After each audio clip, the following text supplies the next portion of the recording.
सद्गुरुदेव भगवान की जय। श्री सीताराम भगवान की जय। श्री राधा रमण लाल की जय।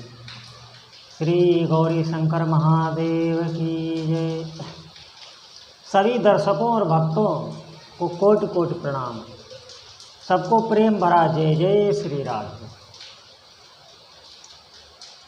देखिए, आज हम बहुत ही अहम जो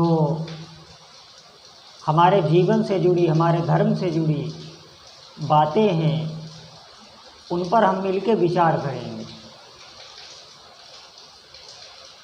सबसे पहले आप अपने ही जीवन में कभी देखना, कभी कि आप देखना जो भी जहाँ पर है वो वहीं फंसा हुआ है। कहीं पर जो भी कार्यरत है, किसी घर में, किसी मकान में, किसी दुकान में, किसी पद में, किसी प्रतिष्ठा में, कोई भी। मैं एक गृहस्थ को लेकर बात नहीं कह रहा हूँ, मैं साधु, सन्यासी, गृहस्थ, बाबा जी हो चाहे गृहस्थ हो, मैं सबकी बात कर रहा हूँ। जो जहाँ पर है वो वहीं पर फंसा हुआ है। आप देख लेना। बस अब समझने वाली बात ये है, फंसना गलत बात नहीं है, क्योंकि हमारा जो मन है, जो बुद्धि है, हमारी जो इंद्रियां हैं, वो इस संसार से ही प्रकट हुई हैं। अब इन आँखों से हमें भगवान का दर्शन क्यों नहीं होता? क्योंकि ये सब विकारी हैं, ये इसी संसार के अंश हैं, इसलिए हमें भगवान का दर्शन नहीं होता।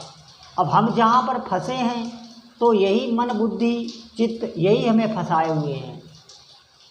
हम फंसे हैं ये गलत नहीं है। एक बात मैं आपको बता दूं कि हम जहाँ पर फंसे हैं वो गलत नहीं है, क्योंकि हम जानबूझकर नहीं फंसे हैं। हमारा जब जन्म हुआ है तो हम जानकर पैदा नहीं हुए कि हम यहाँ पैदा होंगे। जो जहाँ पर फंसा है वो पूर्व संस्कारों के हिसाब से वहाँ पर फंसा है।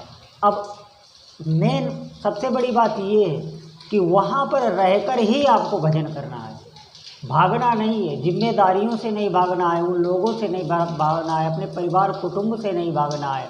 आप सोचते हैं भाग के इधर उधर जाके कहीं तपस्या करके या कहीं आशीर्वाद लेके हमारा कुछ काम बन जाएगा। नहीं, कभी नहीं हो सकता। जो सामग्री आपको भगवान ने दी है, अब आप बहुत अहम बात मैं कहने जा रहा हूँ, जो सामग्री आपको भगवान ने दी है उसी सामग्री से भगवान का भजन करना है। बस बात ये है कि आप भजन कर रहे हैं कि आप उसी जिस चीज़ से आप फंसें, जिस सामग्री में आप फंसें, कि आप उसमें तन्मय होकर बस भगवान को भूले हुए हैं। अगर आप उसमें तन्मय होकर भगवान को भूले हुए हैं तो जान लो यही पतन है। और अगर आप उसी में रह के भगवान का भजन कर रहे हैं और सब जो भी जिम्मेदारी सेवा है वो कर रहे हैं, तो आप फिर आपको डरने की ज़रूरत नहीं है।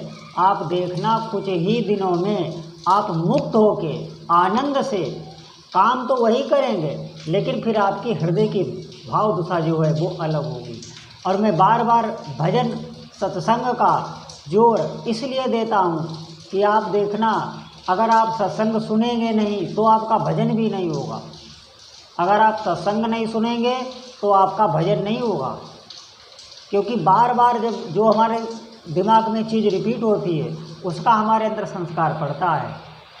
एक बार दो बार से नहीं होता, बार बार जो रिपीट पड़ती है। तो भजन आप तभी होगा जब आप नित्य सत्संग सुनेंगे, और सत्संग सुनेंगे वही जो भजन बढ़ाने वाला हो। जिस सत्संग से हमारा भजन बढ़े, हौसला बढ़े, वही। अब आप समझे, आपके अंदर काम है, पहले से है, ऐसे वो नहीं आता बाहर। जब आप काम को बढ़ाने वाले दृश्य देखेंगे, काम को बढ़ाने वाली चेष्टाएं करेंगे, काम बढ़ाने वाले व्यक्तियों के साथ बैठे उठेंगे, तो आप देखना आपका काम बहुत जागृत हो जाएगा। आप परेशान हो जाएंगे। आपके अंदर क्रोध नहीं है, और आपको अगर कोई क्रोध दिलाए, ऐसी बातें करे जो आपको उकसाए, तो आप देखना आपको क्रोध आ जाएगा। इसी प्रकार भजन की बातें, भजन को बढ़ाने वाली बातें हमें बहुत सुनना जरूरी है। जो बातें भजन को बढ़ाएं, जिससे हमारा भगवान में भजन बढ़े, भगवान में मन लगे, आप समझना बहुत अच्छी चीज़ हमें मिल रही है और हमें सुनना चाहिए, क्योंकि हमारा भजन बढ़े।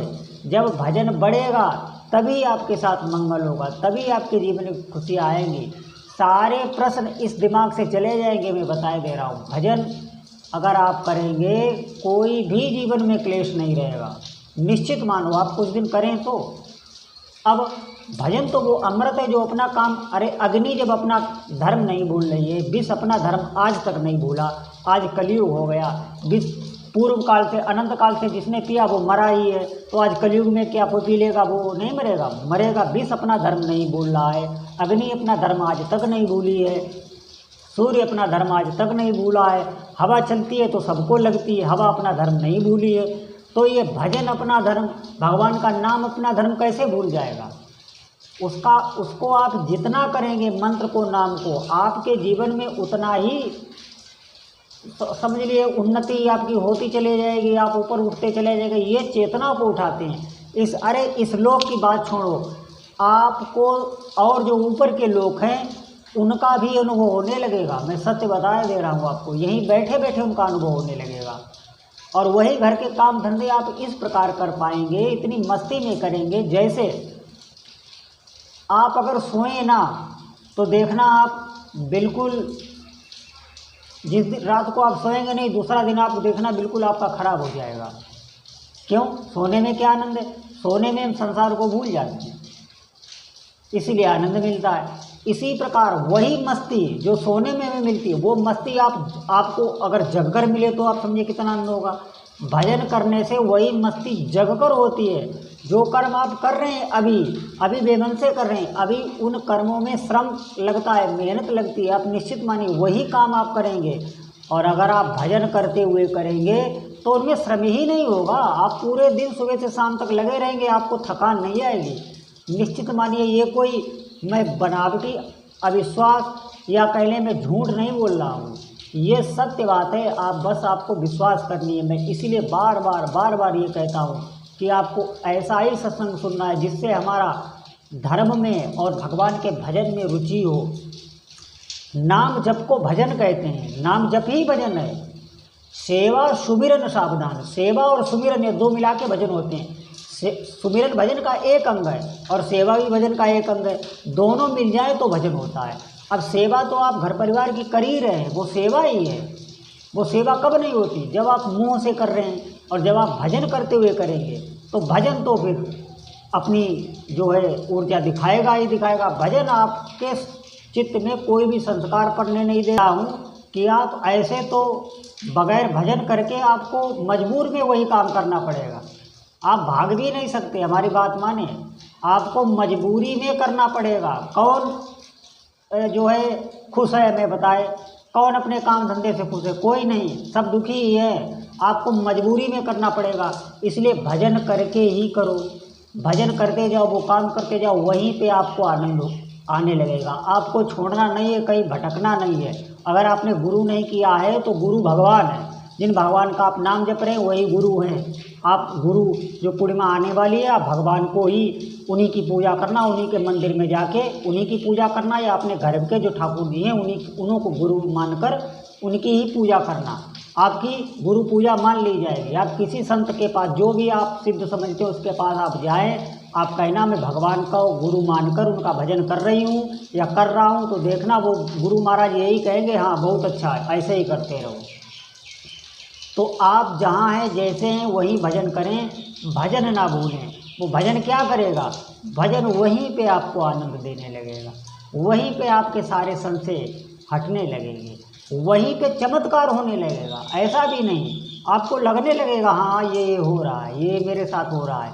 आप लाखों करोड़ों में अलग होंगे। भजन का एक अलग प्रभाव होता है, ये मामूली चीज़ नहीं। भगवान का नाम जपना, भगवान का नाम और भगवान में भेद नहीं है, भगवान के मंत्र और भगवान में भेद नहीं है। चाहे नाम जपें चाहे मंत्र जपें, चाहे भगवान को पाने के लिए जपें, चाहे अपने जो आपको क्लेश हैं या आपको कोई काम नहीं हो रहा है उसके लिए जप रहे हैं, ये दोनों बातें एक ही हैं। भगवान ने आर्त, अर्थार्थी, ज्ञानी, इन सबको अपना भक्ति जिज्ञासु, आर्त, अर्थार्थी, ज्ञानी, जिज्ञासु चारों को गीता में अपना भक्त बताया है। अर्थार्थी जो अर्थ के लिए भगवान की भक्ति करता है उसको भगवान अपना भक्त बता रहे हैं। तो ये गलत नहीं, लेकिन उन्हीं भगवान से मांगो, लेकिन भजन जरूर करो। और सत्संग नहीं सुनेंगे तो भजन नहीं होगा। आपको सत्संग सुनना है, जो भजन को बढ़ाने वाला हो उसको ज़रूर आप सुने, फिर देखना आपकी कैसी कैसी उन्नत होती है। मैं आगे वीडियो के माध्यम से नई नई जानकारी आपके लिए लाता रहूँगा और भजन को बढ़ाने वाली ही मैं बातें आपको बताऊँगा। आपको रोज़ नाम जप करना है, रोज़ मंत्र जप करना है, आपका छूटना नहीं है। जिस प्रकार भोजन नहीं छूटता उस प्रकार नाम जप या मंत्र जप या नाम लेखन जो भी आप कर रहे हैं वो छोड़ना नहीं है, नित्य आपको करना है। फिर आप देखना थोड़े दिन बाद आपको क्या महसूस होता है, आप खुद कमेंट करके बताएंगे। जो अभिमान हमारे दिमाग में कचरा बड़ा है ये धीरे धीरे भजन सब हटा देगा। अरे दिव्य आनंद छाने लगेगा। क्या कहूँ, तरह तरह की आपको स्फूर्ति सपने में जागृत। अरे खुद तो आनंद होगा ही, दूसरों को भी आप आनंद देने वाले बन जाएंगे। किसी से आशीर्वाद थोड़ी मांगेंगे, खुद आशीर्वाद देने की क्षमता आपके अंदर आ जाएगी। फिर भजन आपके अंदर, फिर भजन प्रकट हो जाएगा। जब भजन प्रकट हो जाता है तो भजन फिर वो अपने हाथ होता है, फिर करना नहीं पड़ता, फिर अपने हाथ होता है। वो बहुत आगे की बातें हैं, धीरे धीरे सीढ़ी बढ़ती जाती हैं। पहले आप बातें की जप करें, रोज़ जप करें, नित्य जप करें। जैसे भी हो, आप नहाए हो ना नहाए हो, आप जिस अवस्था में हो, भगवान का नाम जप तो आप कर ही सकते हैं। नाम जप हर अवस्था में किया जा सकता है। नाम जप आपको नित्य करना है, मेरी बात मानो। नाम जप आप रोज करना, इससे बड़ा कोई चमत्कार नहीं, इससे बड़ी कोई भी भक्ति नहीं, इससे बड़ा कोई भी दान नहीं, इससे बड़ी कोई भी सेवा नहीं। नाम जप आप जरूर करें, नाम जप हमें नित्य करना है।